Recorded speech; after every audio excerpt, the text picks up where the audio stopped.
叫梁天琦，嚟緊我將會參加立法會新界東嘅補選。我投身政治最初嘅原因係因為父母對我嘅培養。我爸爸係個歷史老師，從小就教我關心時事，要對自己嘅社會有承擔，要關懷社會入面弱勢嘅人。雖然講到好似好偉大，但其實我只係個普普通通嘅年青人，過住同你一樣嘅生活，有住一樣嘅興趣。我閒時最中意踩單車周圍去，踩單車可以令我擺脫一下急速嘅生活節奏，慢慢欣賞一下香港四周圍嘅面貌。喺呢個分秒必爭、壓迫到令人唞唔到氣嘅香港，呢個係最能夠令我放鬆心情嘅方法。我係香港大學嘅學生，主修哲學同政治。哲學能夠啟發我獨立嘅思維，了解社會嘅矛盾；政治能夠訓練我批判性嘅思考，以政治理論判斷政治問題，明辨是非。我咁想學習呢堆知識，係因為過往參與社會運動嘅經驗。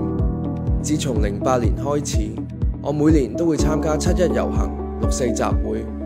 我曾經好傻好天真咁認為，只要我哋每年都走出嚟，政府就會聆聽香港人嘅訴求。09年反高鐵，10年反政改，14年反東北撥款，我都係包圍立法會嘅一份子。但每次參與社會運動，最終我都係懷住失望嘅心情，隨住人潮離開。我諗大家心入面都知道，既有嘅抗爭模式已經再冇辦法爭取我哋應有嘅權益，但我哋冇其他辦法。直到9·28當日，我走上夏慤道，即使面對防暴警察，我身邊每一個香港人都無所畏懼。嗰一刻，我終於見到希望。冇錯，我哋最終咩都爭取唔到，但至少我哋呢一代人終於明白，我哋唔可以再靠舊有嘅政黨政客。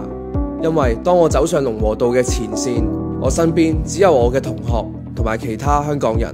當我嘅同學俾警察打到頭破血流、百般侮辱嘅時候，所謂嘅民主代議士又到底喺邊呢？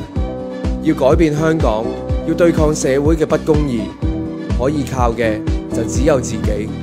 自己嘅香港一定要由自己拯救。我決心從政，係為咗將過往被忽視嘅本土政綱帶上主流嘅政治議程，令更多香港人明白到，自從1997年香港主權移交中國，我哋嘅家園，我哋嘅核心價值正一步步受到赤化嘅蠶食。一國兩制、港人治港、高度自治，只不過係一紙嘅空文。我相信，即使面對幾強大嘅對手，只要我哋不再懦弱，勇敢挑戰極權，香港終會係一個屬於香港人嘅香港。